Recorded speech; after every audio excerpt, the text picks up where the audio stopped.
Hello and welcome back to live coverage of the Pioneer Last Chance qualifier here at Apex Gaming. I'm Tandy, joined by Ross Merriam. Say hi, Ross. Hi, Ross. We have 3 rounds down, and we're bringing you round number 4. Two players who you may have seen before here on the Apex series. Ross, why don't you give us a breakdown of who we're going to be watching this round and what they're going to be playing? Well, we're going to be watching Matt Como, and Robin Gonzalez, and they are playing a mono green devotion mirror. Now, if we've seen Matt a little bit earlier today, and he is playing the new build with Fable of the Mirror Breaker, and we will put that name to the test. Yeah, I mean, look, all you want to do is break the mirror when it comes to tournament magic, and if you are able to do so with some sort of new card or just like a flex play, it's something that we're always looking for, and this Fable of the Mirror Breaker Yeah. could be it. I do think additional mana from treasure tokens from the Goblin Shaman relevant. Being able to filter through your deck, find key spells relevant, Discard and extra lands or elves late in the game. yeah, and reflection of Kiki Jiki, copying Yeah, things like Cavalier. Cavalier Woo. Thorns seems very relevant. So, it could be a very important card here in this match. But either way, the most important card is that turn one elf. Yeah, there are 8 of them in both decks. This is the focal point of the Green Devotion strategies. Turn 1 Elf puts so much pressure on the opponent because you're able to leverage that into more mana generation over the next few turns and get so far ahead of your opponent that no matter what they do, they can't come back. We watched just the last game, last round, 2 mono green decks fight against each other, and one person, even on the draw, had an elf, and the person on the play did not have an elf or a Wolfwillow Haven, and it was a one-sided slaughter. Well, players are just about ready in the feature match area, so let's head on down there and watch Matt Como with green splashing red devotion versus Robin Gonzalez on mono green devotion. On your right is Matt, on your left is Robin, and we're going to see who is going to be on the play in just a moment. Both players look like they have taken a mulligan to 6 and are ready to go. Players here are 2-1, looking to get up to 4 wins in hopes that that gives them breakers good enough to qualify. This is a 5-round cut to just the top 4, and all the top 4 players make it into our $20,000 invitational. The invitational tomorrow will be starting at 11 a.m. and it'll be modern. So these players, if they win out and make it into the top four, qualify for tomorrow, are going to have to change gears pretty quickly. All right, we're off to the races. Turn 1 elf for Matt. That's where you want to be on the play with an elf. Let's see if Robin can match.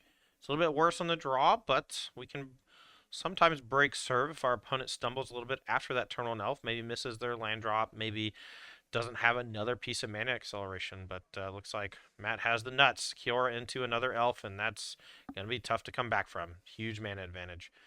Matt, I'm going to scream. Matt, I'm going to scream. Baby dice. Baby dice. We want big dice energy, not baby dice energy. Capital BDE, not lowercase bde.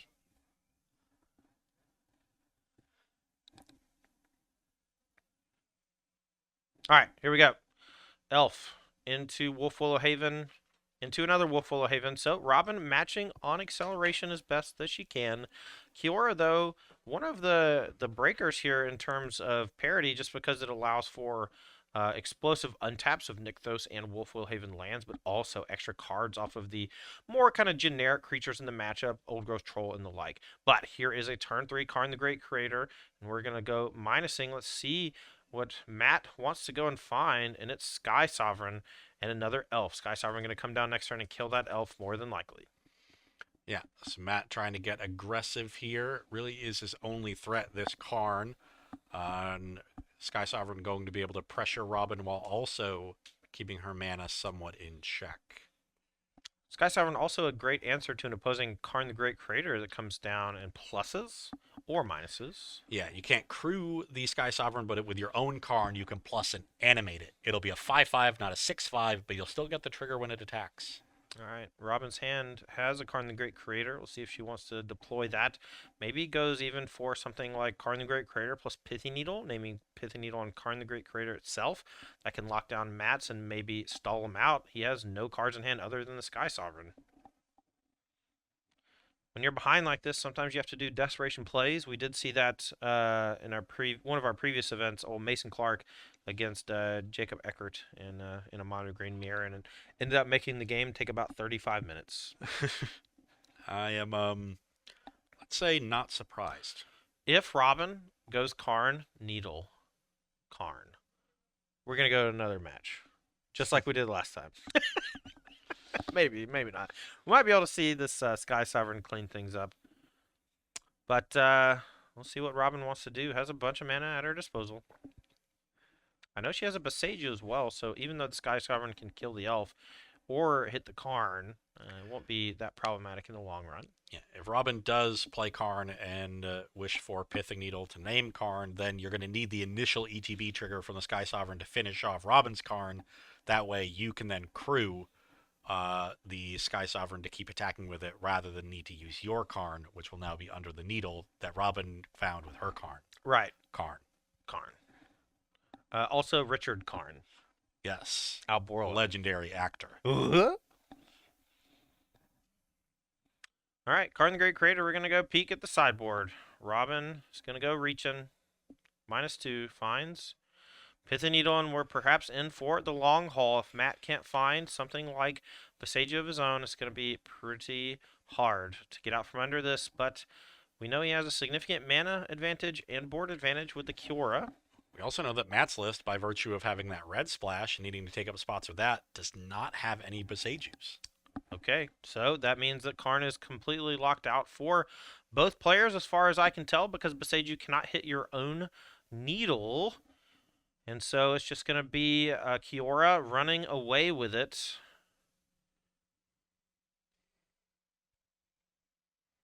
Yeah, that's very interesting. So, yeah, I don't see any other way in the list to take this Pithing Needle off the battlefield. Does it impress you that I knew that without looking? No. BS! I'm not very easily impressed, Todd. I know. All right, here's a Sky Sovereign console flagship. That's going to blast the Karn down, and we are going to go back Robin's way. Boseiju was not used on the instep to blow up the Sky Sovereign. Maybe going to wait on that for a crew or something similar. Robin going to tap 3. Let's see what the play is. It's a Polukranos. Polukranos Reborn. Plays defense quite well in the spot and can flip into a large monster. It's also legendary, so it reduces the activation, the channel of Boseiju. Yeah, things actually looking surprisingly good for Robin Gonzalez here. You know, Matt's only real threat was that Karn. We locked that down. We found an answer to the secondary threat that the Karn found. And now it's on Matt to find some more pressure. All right, we're going to crew Sky Sovereign. Now we're going to move to combat, and Robin can blow up the Sky Sovereign before attacks are declared, but she needs to do it now. I guess it's too late. We're attacking.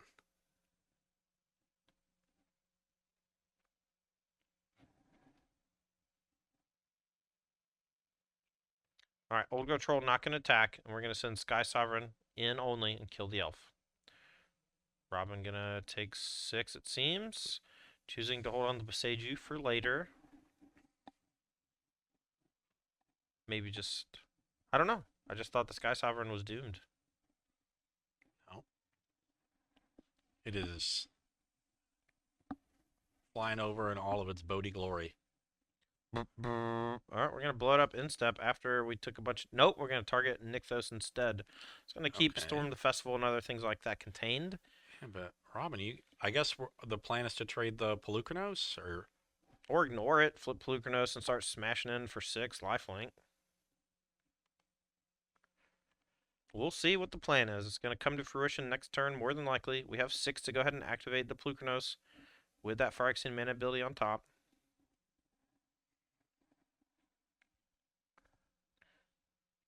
Remember, that needle on Karn the Great Creator. Neither player has access to the powerful Planeswalker anymore. The needle is locked in here for the remainder.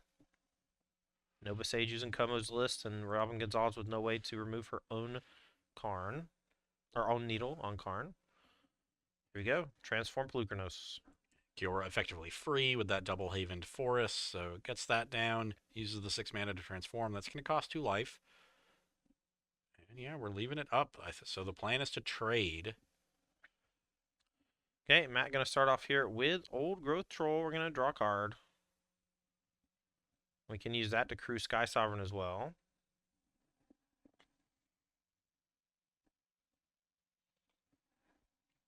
I like Matt's fit today. Getting very bohemian. Looking like he belongs in Haight-Ashbury. Looks like he's about to head to a Pink Floyd concert. All right, we're Just gonna. came from Shakedown Street. Looks like he's about to say the word crunchy in terms of a song. Here's an Okay, attack yeah. 4/6 with a Sky Sovereign. It's gonna kill Matt's Elf. saying I'm attacking Kiora, but my trigger is from the attack is going to target the elf. Right, and while this does let the Polukranos trade with the Sky Sovereign, we will gain 6 life and make 2 3/3 Hydras. One has lifelink and one has reach. But the 3/3s get checked by these old growth trolls, so if you're Matt, you're not too worried about them. He's even going to untap the troll that crewed the boat with his Kiora. I like to say that I actually really like Robin's sequencing in a lot of these turns. I think that, early on she realized that Pithy Needle on Karn, even though it was her own Karn, her own Pithy Needle, was the way to elongate the game. If she allowed Matt to untap with a Karn and a ton of mana, there's no way she can win.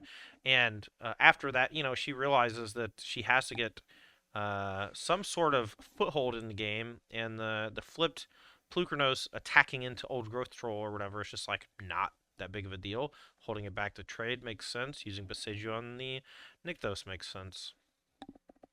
Yeah, still quite behind in this game, though. It's going to need a little bit of help, but not that much more to get back to parity. Yeah, something like Cavalier of Thorns here would put her right back in. It gets land off the top, draws a card off the Kiora. If it's a Nykthos, we can maybe even activate one or both Wolf Willowhaven to just make some more blockers. Not that you even need to. She's at 18 right now. All right, here come the Knuckleheads. 2 4/4 Old Growth Trolls will be crunching on the Kiora.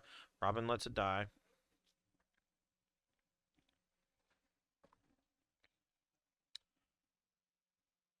Now, Robin only has access to 5 mana in play, so Stormwind Festival off the top turned off for now.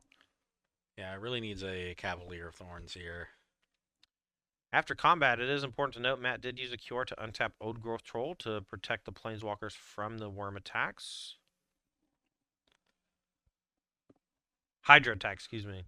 Used to be Wormcoil Engine tokens, and I think Yeah. Polukranos, was knighted into a Wormcoil Engine by Shieldred. Just a passing of the turn. Not looking great for Robin, but it hasn't looked good the whole game. We'll see if she can claw her way out. Matt attacking for 8 with the Old Growth Trolls.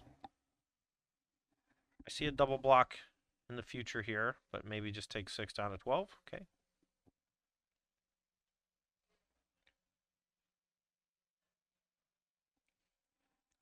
All right, Yeah. players here are just confirming life totals.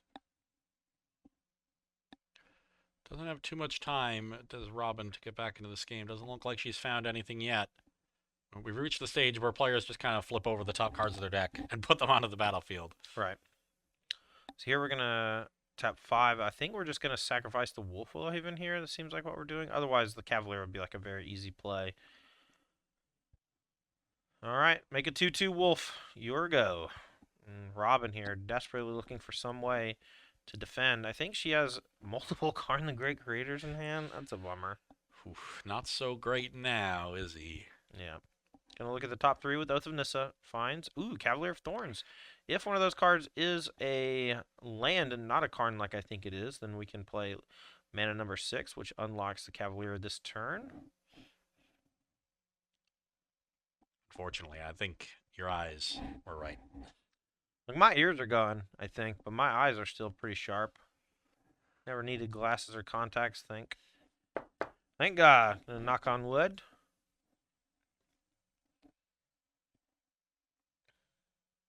Yeah, that forest tapped. You got 4 mana. I think she's considering maybe playing the Karn as a distraction, Yeah. Smoke bomb. Could animate our own Pithing Needle. No, we can't. No, we can't. No, we It's can't. locked down. Not so Yeah, great we're now. just not gonna. We're just not carning ever. Funny enough, I'm pretty sure Matt has 2 Karns in hand too. So Karn lockdown with Needle looking quite gross. I will say this is one spot where something like the main deck Cityscape Leveler has often been an unlock.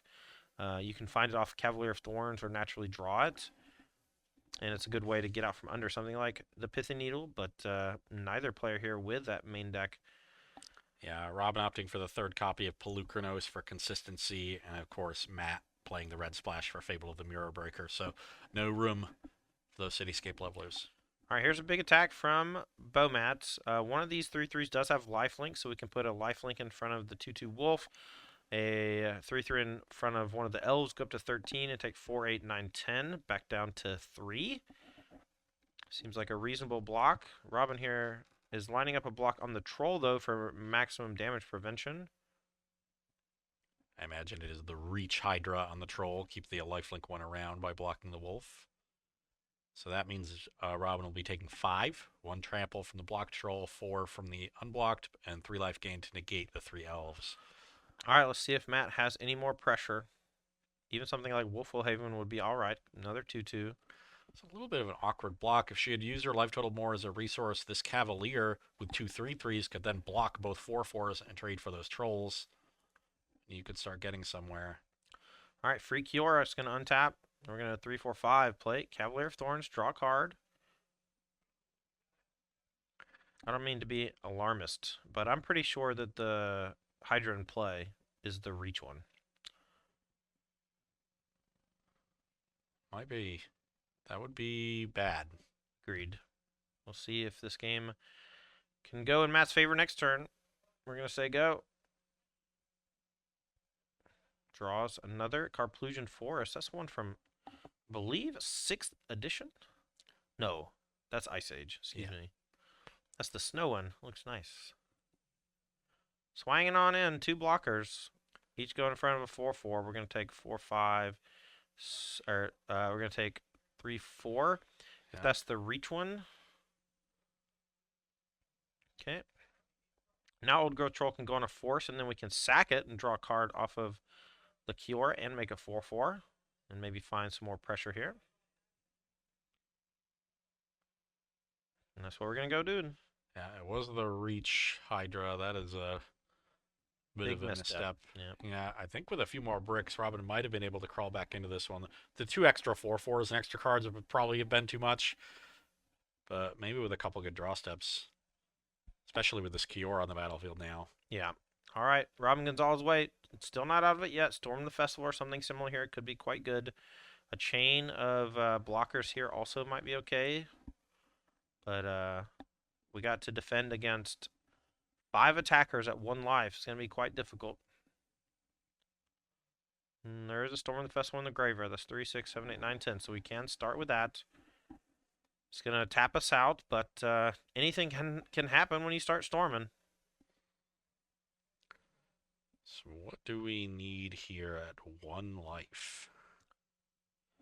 Can't hit any more life linkers. All I need is a miracle. 2 more Cavaliers, getting 2 more on-tap lands, and a 4th blocker still doesn't do it because there's 5 lethal attackers on Matt's battlefield. All right, deep in the tank here on these top 5, but I don't think any of them spell a way out, so we should likely pack it in and save time for games 2 and 3. To note, Robin was one of the last matches playing last round in a mono green mirror, so she knows that they can go long. Yeah, defeated Will Hall last round, moving him unfortunately to 1 and 2. Bonk. Mono green down. Cannibalism, mono green on mono green. Here's Cavalier of Thorns and a Nykthos. So we haven't played a land yet.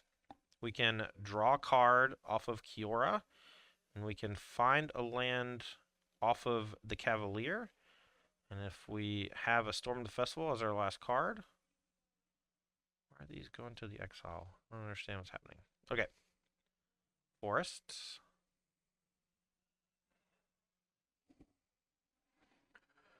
Are we going to keep playing? I hope not. All right. Robin packs it in. Doesn't find it. All right. Game 1 goes to Bomat Como. The red splash not coming up in this game, but being on the play with Elf into Kiora Elf into Karn certainly looks quite good in the mirror. Needle on that Karn the Great Creator did lock down both of the Karns for the game, which made it into like this weird slugfest back and forth between these large monsters, and ultimately Matt Como takes it down. Yeah, just a more aggressive start and maintains his position through the aggressive attacks and just kind of whittle down Robin's resources until she couldn't play defense anymore. All right, well, as these players reach for their sideboard, I'd like to say that they're both 15 cards worth of artifacts, except for a couple of Riding Volleys on Bomat's side. So I don't think players are going to be bringing in too much, but is there anything that stands out on Robin or Matt's side of things as something that you might want to bring in? And is there anything in the main deck you want to cut?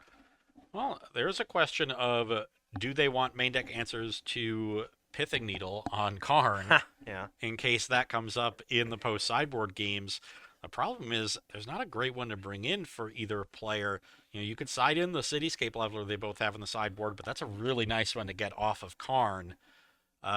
You could also bring in something like Haywire Might, but that's a pretty low impact one for the matchup. You know, you can sometimes exile a Wolfalo Haven or the back half of an Old Growth Troll, but a pretty low impact card to bring in. So, yeah, I wouldn't be surprised if it's no changes from both sides. Yeah, it looks like they're drawing their opening hands for game number 2, so it is no changes. We're going to be off to the races here in just a moment, and Robin Gonzalez on the play. No elf, but we do have a turn 1 play. It is an Oath of Nissa. And Robin's going to take a look at the top 3 cards and figure out what she wants to do over the next few turns. Hopefully has Wolfel Haven on turn 2. If not, this will be the second round in a row where we watch a mono green player not have a mana accelerator early in the game. Haven into Kiora can be quite powerful on the play, especially. So if that's the curve for Robin here, that would be just fine, especially if she has a Nykthos. But Matt does have the elf, so slight edge over there. Yeah, if we had the advantage bar, it would be leaning on Matt, but now we're going to bring it back on Robin, being on the play with that Mana Accelerator, a Nykthos, and a Cure in hand that we know about. Yeah, so she had everything I said she needed to have. 3 for 3. Good job. All right, and then Matt with no land to play goes for a turn to Wolfalo Haven. And now if you're Robin, you got to be feeling pretty good about your chances. Let's see what she can do here to punish Matt for the weak-ish start. Obviously, 2 pieces of acceleration, but no second land. I don't think Robin has another land here either, but Kiora into Elf is a perfectly fine play. And we're up to 4 Devotion now, so this could be a 7 mana next turn, even without any land. All right, Matt going to explode. Plays Old Growth Troll and another Llanowar Elves, but now we know Robin's going to go back with an active Nykthos that's generating mana. Let's see how bad the turn's going to be at the baseline. We have 2, 4, 5, 6, 7, 8 mana, I believe, that can go for the Storm the Festival at the very least. We could also maybe go Karn the Great Creator plus some stuff. Personally, I like the Storm the Festival because it helps build towards more devotion for a bigger Karn turn on the follow-up. Yeah, I'm a fan of Storm as well. I also want to get maybe a big creature into play to protect this Kiora from Matt's attack on his next turn. All right, Robin going to take a swig of water while she has a think. This is a tough turn because, all honesty, this might be the most important decision of the game. Yeah, if you go for Storm and it bricks, you're in really rough shape. But if you hit, anything reasonable, you're looking good. Now, I want to point out Robin has been playing competitive Magic for less than a year, but she is under the tutelage of Mason Clark, and it's paying off in spades. She's been doing well here. She actually top-8'd an RCQ already that we had today, and was finished in time to actually play this last chance qualifier as well. Here's Storm the Festival. We're looking for some big drops. Do we find Cavalier or Old Growth Troll or Pelucranos? I see 2 lands. I think that was an Oath. And another Kiora. And a Karn. Yeah, not great. Oh, no creatures in the top 5, and that is tough. Yeah, it just means Old Growth Troll can start pressuring either Planeswalker. So I think instead of this Karn, you might want to just go Land Wolfalo or Land. At least if you got the Karn, Matt can't attack down both of your Planeswalkers. Right. You can also just tick up the Karn, and if Matt sends the Elves and the Old Growth Troll, you just trade off Elves maybe. Keep both in play.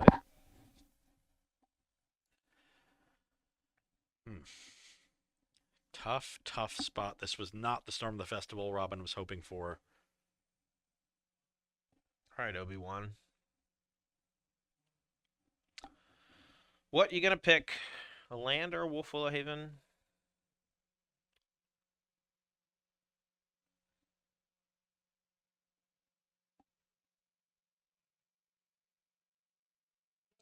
Are we? Not Is it sure. unclear which one is the Storm pile and which one is her hand? I don't know. The Red Splash Devotion versus Robin Gonzalez. Looks like we found Oath of, or sorry, excuse me. It looks like we found uh, Llanowar Elves in the Karn the Great Crater, and the Karn Great Crater ticked up. Yeah. So Matt just able to attack down the Karn to 2. So if Robin wants to wish for something from the sideboard, the Karn will go to the graveyard. What was the Honestly, mana used for this turn?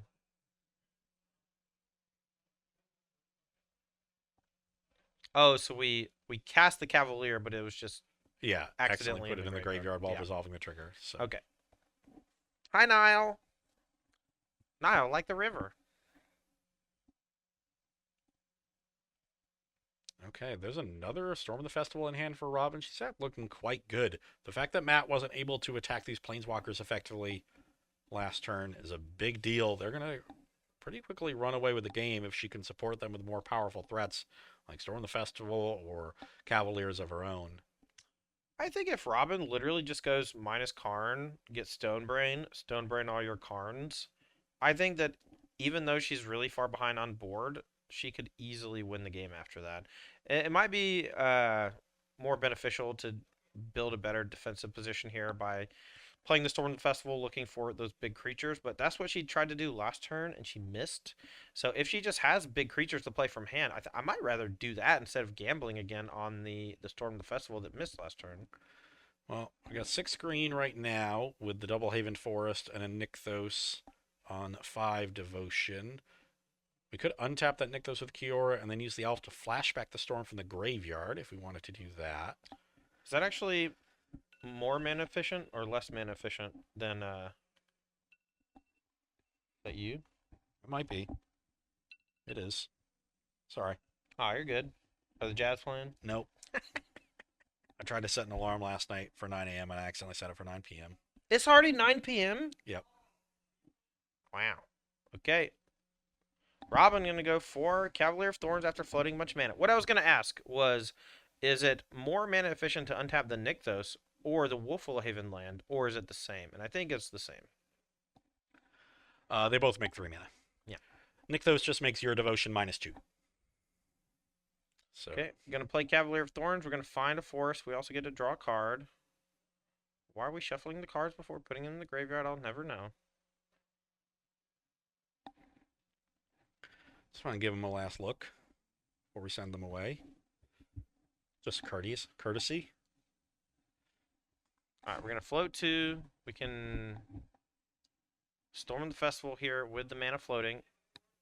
We're gonna look at the top 5 cards, putting in 2 permanents that cost 5 or less. Yeah, and this game is slipping out of Matt Como's hands. Oh yeah, if I was Matt, I would maybe take one more draw step, but I might even concede right now. This is pretty rough. Robin has the Nykthos going. She has a bajillion devotion. I counted. It's exactly a bajillion. All right, we get to draw 2 cards from the Cavaliers before we trigger their abilities. This is the 3rd Cavalier of Thorns played this turn. Now, top 5, we find another Nykthos, but I don't believe we have any mana floating to do anything with it this turn. My guess, we go Forest and then play an Elf. Yeah, well, we got a second Cavalier trigger first. All right. Ooh, no lands yet off of this one. Ooh, Robin brought the Pithing Needle in. You know, I bet that's an accident. I bet she had a 61 card deck because they presented no changes.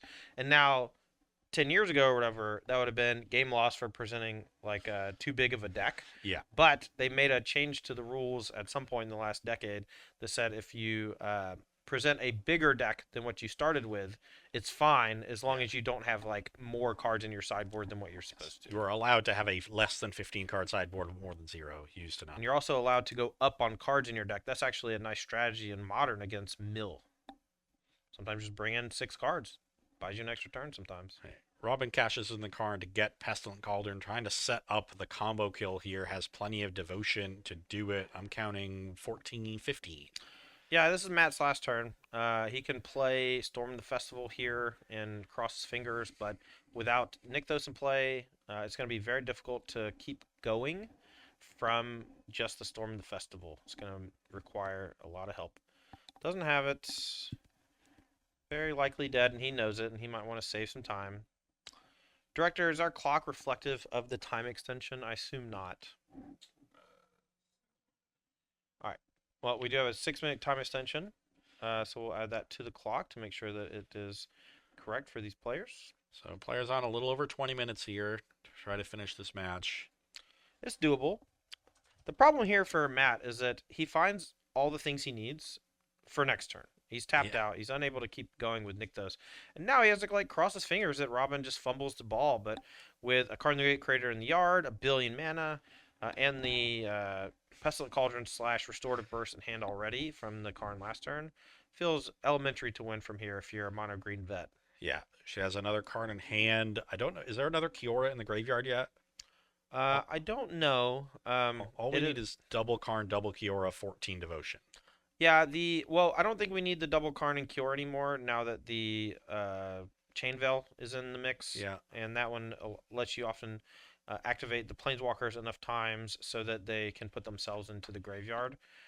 Here we're going to start off by making 3, 6, 9, 10, 11, 12, 13, 14, So 15 mana. We can start with Chain Veil, then we get to Karn again. We could find even Woodcaller Automaton to generate a bunch of extra mana. That lets us Chain Veil a bunch more times, because we can start untapping the Chain Veil with Kiora for each extra activation, then eventually rebuy Kiora with Restorative Burst, have so many activations of the Chain Veil that we can now start just making a bajillion mana. All right, so looping all of our Planeswalkers. Well, Matt's keeping track of the mana for Robin, so she can just think about things, and Matt picks it up. Here's the Chain Veil. He wanted to see the Chain Veil first. Yeah, to show me that you have the Chain Veil, and you know that you can kill me. And let's move on to game 3. All right. These players here, unlikely to sideboard. Did you see what happened? Yeah, she pulled it and put it right into the sideboard, right? That Pithing Needle went straight back to the sideboard. Where it belongs. All right, as these players are shuffling up here for game number 3, I'd like to take a moment and thank our sponsors for this weekend's festivities. Ultimate Guard is your one-stop shop for all your TCG supplies, from the excellent Katana sleeves to the archive deck box that can hold your Commander decks multiple or your cube. Make sure to check out Ultimate Guard products at your local game store. You can also visit ultimateguard.com for more information. Thank you so much to Moxfield.com. Moxfield is a deck building website that you can use to share your lists with your friends via social media. I often share my lists on Discord and on Twitter. They're a new sponsor for us here, and we thank them very much for being a part of the Apex family. I'd also like to thank Wings Etc. Wings Etc. is a grill and pub that keeps us fed and happy on these long tournament weekends. We were there last night for some good food and good times, and I expect we'll be going back here shortly. And then last but not least, our marquee sponsor. Thank you so much to TCGplayer.com for sponsoring the Apex Gaming Series. We couldn't do without them. We really appreciate their support. Check out TCGplayer.com for all of your singles needs, whether it's Pokemon, Yu-Gi-Oh!, Disney's Lorcana, or Magic the Gathering. TCGplayer.com's marketplace is also great for sellers. If you're interested in selling cards, if you're a store or just a person with a large collection, you can sell on TCG Player yourself. And check out their sister site, TCG Player Infinite, where they post all of their written strategy content from Magic greats such as Hall of Famer Frank Karsten. Okay. That's pretty good. Yeah, it was fine. You don't ever give me anything. It's true, you got to earn it. This is a mulligan, I'm assuming, from Robin? Yeah, down to 6. Not a huge deal in the mirror. The mirror is about, quickly developing and then finding key threats. You can undo the mulligan pretty easily. Oh, yeah. A good 5 is significantly better than a bad 7. Trying to get a look at Matt's hand. I think I do see a Fable of the Mirror Breaker. We might finally see that card. The old turn two Fable. You know, it's a card that when people were talking about it, it felt like it made sense, right? Turn one Elf, turn two Fable is like pretty strong in a lot of scenarios. It was one of the better parts of the late stage versions of Winota, the powerful Boros legend that I played in Humans for quite some time. And the addition of Fable of the Mirror Breaker late in the game to that strategy before it got banned made those early elf starts quite stronger than they were without, allowing you to discard extra elves, lands, and it's going to play similarly here in the Green Devotion decks. It's a little bit awkward when you start comparing it to things like Old Growth Troll as your turn 2 play because it isn't a devotion enabler. Yeah. I'm laughing at the reaction to that turn one elf. Robin sort of cursing, like, you had turn one elf every game. Well, yeah, I'm not sure if she has one. This might be an oath. Oh, no. Okay. here we go. We maintain parity on the draw. There's a Kiora. And another elf. We have the nuts. Again, this was Matt's play in game number 1, and it was quite fruitful. We'll see if it's good enough here. In game number 2, Robin Gonzalez on the draw. Might even have the same draw, but on the draw, it's a bit worse. It just is. Here's a Kiora. We're going to untap and do the same. Nope, just leaving it at 7. Not quite as good, but far from hopeless. All right, let's see what Matt wants to do. I saw Fable the Mirror Breaker. I thought I saw Wolfwillow Haven. He actually has plenty of mana to play something like Cavalier of Thorns this turn, if that's what he has. We're going to float 2 here, play Wolfwillow on Carplusian Forest. Float 2, 3. Fable, taking a point from the Carplusian down to 19. Okay. Another solid turn for Matt. He's going to have a bajillion mana next turn. Going to see a few extra cards. Try to find something like Storm the Festival or Cavalier of Thorns to really start pulling ahead in this game. You know, I didn't think I could hate Mono Green Devotion any more than I already did. And adding Fable the Mirror Breaker, I think, makes it my most hated deck ever. What if it added, it could add like Shieldred. Black Shieldred. Yeah. Get some Overgrown Tombs in there. What if we were casting Emergent Ultimatum? Yeah. All right, Ross, here's a fun one. What set is that Goblin token from? That's Unglued. Are you sure it's Unglued and not Unhinged? It's Unglued. You're right. I was just testing you and you passed. Congratulations. All right, Wolfwillow Haven is the play for Robin. That means with Kiora, we can untap, and now with that land, we can get up to 5. Let's see if that's what she has. This Old Growth Troll, we're going to draw a card, and I believe she has a Nykthos in hand, so we might have a pretty explosive turn 4 for her. Let's see if Matt can do anything on his turn. Yeah, it's a big turn for Matt. We can ditch some cards we don't want, like this poopy elf. Okay, 2. I guess we kept elf and pitched 2 Kioras when we already have one. So yeah, Matt had a pretty weak hand. Did Fable fix it? I don't think so. I think he drew another elf and a land, so I think he's going to go land, elf, elf, and pass the turn, maybe attack with Fable. Oof. Okay, well, we're in top deck mode, and Robin sees her window. This might be Robin's game. We have a Nykthos. We can start by playing that, and I think we also have Storm the Festival, too. Such a great start for Matt here in this game. Had all the mana in the world, but just didn't find a threat, even with the help of Fable. Now, I want to point out, we do see Mason Clark standing right behind Robin, but he's also standing right behind May. Both of these players are students of Mason's, and Mason is fluent in Mono Green Devotion. He actually won one of our Pioneer 2K RCQs just a few months ago when he came up to visit. And I'm sure he's been giving them some tutorials on how to play this deck, and it looks like it's paying off for both of them in the feature match area, a 2-1 and a 3-0, and we're playing in the last chance qualify for one of those coveted 4 slots. If you'd like to pick up some coaching lessons from Mason, he's always taking new clients. Here we go. Cavalier of Thorns, going to draw a card. Off to the races. Top 5. Finds a Boseiju, so we're guaranteed to hit that land. Nothing in the graveyard that's too scary. No Storm in the Festivals. We can untap the Nykthos, I believe.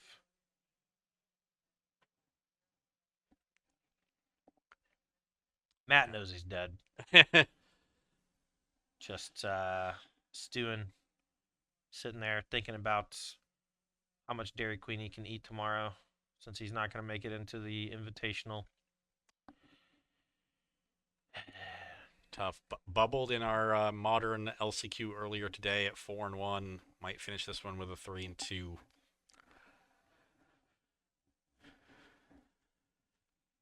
All right, Storm the Festival finds a backup Nykthos and another Old Growth Troll. That means we get to draw a card. It means we get another Nykthos activation, and coupled with that Storm the Festival in the graveyard, Robin about to pop off.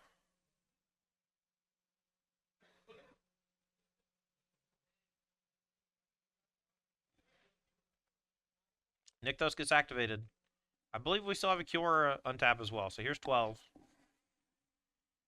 We can go up to 20. No problem.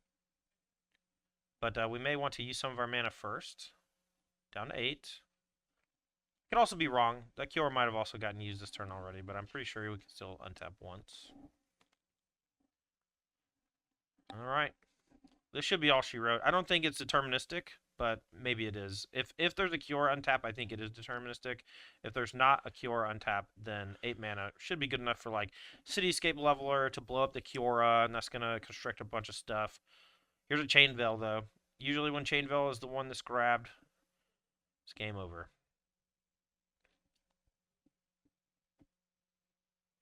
Not going to play it just yet. Thinking maybe he needs to do something first to set this up.